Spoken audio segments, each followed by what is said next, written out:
नमस्कार दोस्तों, इस वीडियो में हम डिस्कस करेंगे क्वेश्चन नंबर 5 14.2 एक्सरसाइज का फैक्टराइजेशन। यहाँ पे फर्स्ट क्वेश्चन देखते हैं, P square plus 6p plus 8। अब देखो 3 टर्म्स आ गया, तो 3 टर्म्स आने से हम क्या कर सकते हैं, कॉमन निकालने की कोशिश कीजिए, बट कॉमन तो निकलेगा नहीं। अब दूसरा मेथड है हमारे पास splitting of the middle term.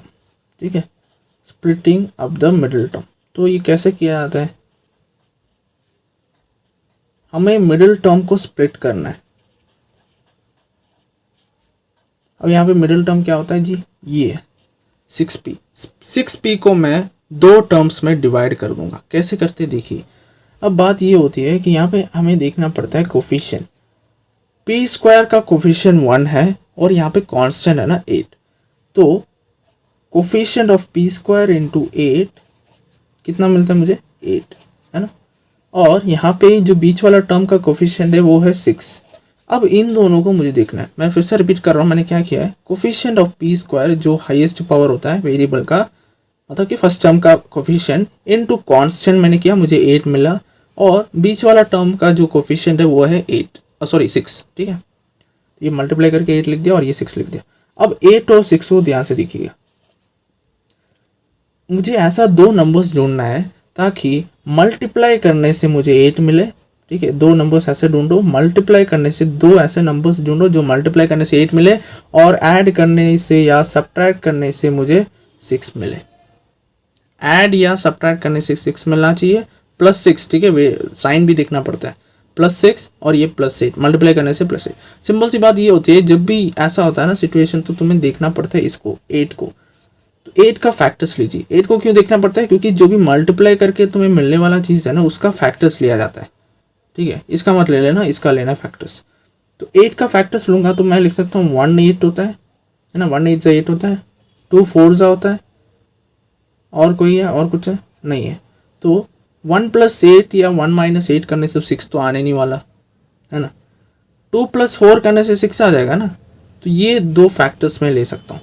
तो देखिए क्या होता है, 2 × 4 करने से मुझे 8 मिल रहा है और 2 + 4 करने से मुझे 6 मिल रहा है। तो दोनों कंडीशन सेटिस्फाई हो गया। समझिए आप, मैंने क्या किया है, 8 जो था उसका फैक्टर्स लिया तो वो तो सेम ही आ जाएगा, मतलब 2 × 4 8 मिल गया और 2 + 4 हमारे पास 6 मिल गया। अब 6 की जगह पर क्या डालूंगा मैं, 2 + 4, तो ये हो जाएगा हमारा p स्क्वायर।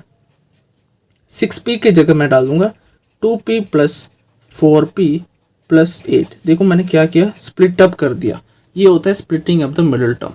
मिडिल टर्म को मैंने स्प्लिट कर दिया, 6p था उसको मैंने 2p + 4p कर दिया। अब देखिए यहाँ पे सेम चीज़ें, अभी यहाँ पे हमारे पास है 4 टर्म्स। 4 टर्म्स जब भी आता है तो क्या करते हो, ग्रुपिंग करते हो। तो इन दोनों को ग्रुप कीजिए और इन दोनों को ग्रुप कीजिए, तो क्या हो जाएगा, यहाँ पे p यहाँ पे कॉमन निकल सकता है, तो बचा गया p + 2 है ना।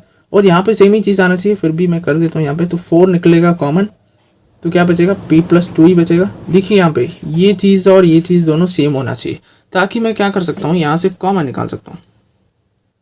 कॉमन क्या आ जाएगा, p + 2 जो है कॉमन है, तो अंदर में बचा क्या, p + 4। ये हमारा फैक्टराइज फॉर्म आ गया। सेकेंड पार्ट की ओर बढ़ते हैं। यहाँ पे दिया हुआ है q² - 10q + 21। यहाँ पे भी 3 टर्म्स है, यहाँ पे भी हमें splitting of the middle term करना है, क्योंकि यहाँ पे कुछ कॉमन निकलने नहीं वाला, तो splitting of the middle term कर लेते हैं। वरना क्या होता है कि हमने डिस्कस किया था a² - 2ab + b² के फॉर्म में कभी कभी दिया जाता है, नहीं तो a² + 2ab + b² के फॉर्म में भी दिया जाता है।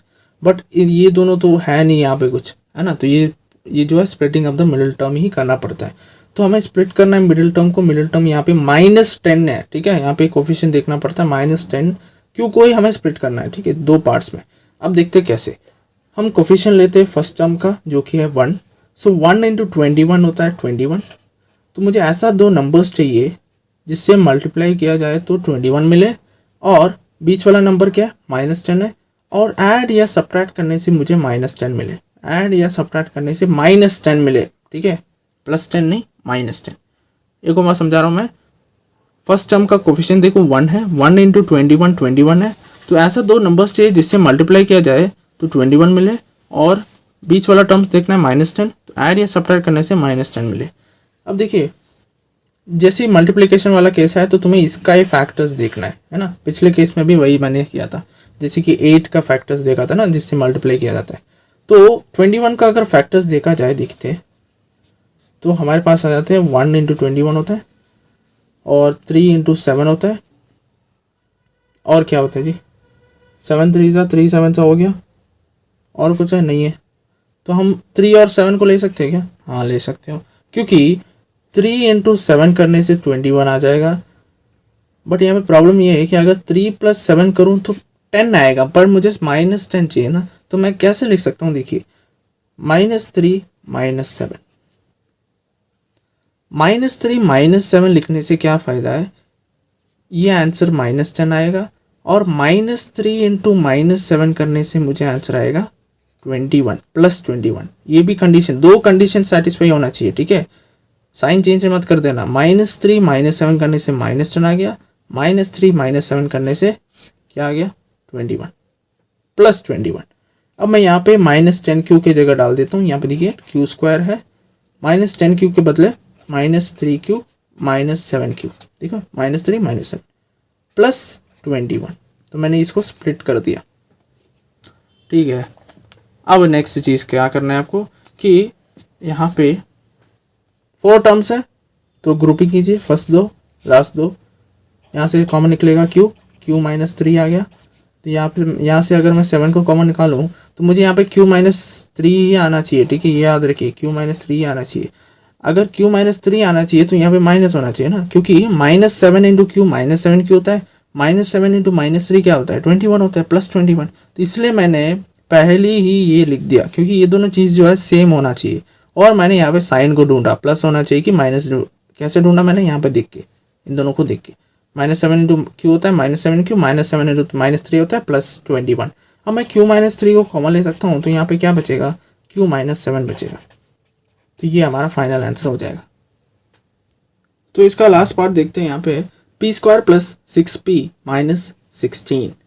अब देखिए इसमें भी सेम चीज़ करना है आपको, स्प्लिट अप करना पड़ेगा। तो देखो फर्स्ट सेकंड थर्ड मेथड से जाइए, पहले देखिए कि कॉमन निकल रहा है कि नहीं। जब भी 3 टर्म्स आएगा ना, बट एग्जाम में तो पता नहीं चलेगा ना ये कौन सा एक्सरसाइज है, कौन सा क्वेश्चन है। तो इसलिए मैं बता रहा हूँ 3 टर्म्स जब भी आएगा तो कॉमन निकालने की कोशिश कीजिए। नहीं निकल रहा तो सेकंड स्टेप है कि a² - b² -2ab plus b² के फॉर्म में कभी कभी दिया जाता है, वरना a² plus 2ab plus b² के फॉर्म में दिया जाता है, ठीक है। थर्ड स्टेप हमारे पास आता है splitting of the middle term, जो हम करने जा रहे हैं। तो ये दोनों अगर नहीं हो पा रहा तो splitting of the middle term में जाइए। तो इसको हमें स्प्लिट करना है। तो कोफिशिएंट देखिए इसका, फर्स्ट टर्म का कोफिशिएंट इंटू ये करने से मुझे -16 आ रहा है ना, 1 इंटू -16 -16। तो ऐसा नंबर्स ढूंढना है, दो नंबर्स जिसको मल्टीप्लाई किया जाए तो -16 आए, और ऐड करने से मुझे मिल जाए +6, ठीक है। ऐड या सब्ट्रैक्ट करने से, ठीक है, ऐड या सब्ट्रैक्ट करने से मुझे मिले +6। देखिए -16 का मैं फैक्टर्स निकाल रहा हूँ, तो मतलब कि 16 का ही निकालना है फैक्टर्स। तो यहाँ पे हो जाएगा 1 इंटू 16, और 4 4 होता है, नहीं तो 2 8 16 भी होता है ना। अब 4 और 4 ऐड या सब्ट्रैक्ट करने से तो 6 आने नहीं वाला, 1 और 16 को ऐड या सब्ट्रैक्ट करने से 6 नहीं आने वाला, बट 2 और 8 को अगर मैं 8 - 2 करूँ तो 6 आ जाएगा, है कि नहीं। तो यहाँ पे मैं ले सकता हूँ 8 और 2 को मल्टीप्लाई करने से -16 आना चाहिए। देखिए तो यहाँ पे मैं किसी में एक साइन में माइनस डाल देता हूँ ना। देखिए तो 8 - 2 हमारे पास आ गया, 8 - 2 6 होता है, +6, और 8 इंटू -2 कितना होता है -16। 8 पे माइनस साइन अगर डालने से ये माइनस हो जाएगा, ठीक है। तो ये हमारे पास आ गया, ठीक है। अब देखिए, अब मैं इसको स्प्लिट अप कर देता हूँ। 6p को मैं 8p - 2p कर देता हूँ। तो p² माइनस नहीं, सॉरी माइनस नहीं, 8p - 2p -16 स्प्लिट कर दिया मैंने। अब ग्रुपिंग करना पड़ता है, इन दोनों को ग्रुप, इन दोनों को ग्रुप। p यहाँ से कॉमन है तो p + 8 आ जाएगा। अब यहाँ पे भी p + 8 ही आना चाहिए ना। तो यहाँ पे तो क्या कॉमन है, 2 कॉमन है। अब यहाँ पे प्लस आएगा कि माइनस, माइनस आएगा, क्योंकि -2 इंटू पी करने से -2p, -2 इंटू 8 करने से -16। तो देखिए आपको ये समझना है कि पहले कॉमन लेने से पहले ही आपको ये लिख दो, इससे अच्छा होता है, ठीक है। तो इससे अच्छा ये होता है कि जल्दी से आप यहाँ से कॉमन निकालने की कोशिश कर सकते हो। p + 8 निकाल सकते हो यहाँ से, और यहाँ पे p - 2 हो जाएगा, है कि नहीं। p माइनस 8 को कॉमन निकाल दिया और p माइनस 2। अगर ये स्टेप आप ऐसे करते हो, देखिए p इंटू पी प्लस 8 लिख दिया, उसके बाद देखिए ध्यान से, अगर मैं यहाँ से इन दोनों में से अगर मैं पहली 2 को कॉमन निकाल देता हूँ तो इससे क्या गड़बड़ होता है कि तुम लिखोगे यहाँ पे माइनस पी और यहाँ पे माइनस 8 लिख दोगे, क्योंकि प्लस 2 को मैंने कॉमन निकाल दिया ना। ऐसे करने से क्या होता है, ये जो टर्म है और ये टर्म तो अलग अलग हो गया ना। तो इससे अच्छा ये है कि पहले लिख दो p प्लस 8 है तो यहाँ पे भी p प्लस 8 ही होना चाहिए, और यहाँ पे फिर साइन को डिसाइड करो। 2 तो कॉमन है ही, साइन डिसाइड करो कि ये +2 होगा कि -2, डिपेंडिंग अपॉन ये वाला जो दो टर्म्स है ना उसका साइन को देख के। -2 डालने से ही -2 इंटू पी -2p आएगा, -2 इंटू 8 करने से ही -16 आएगा। तो ये हमारा फाइनल आंसर।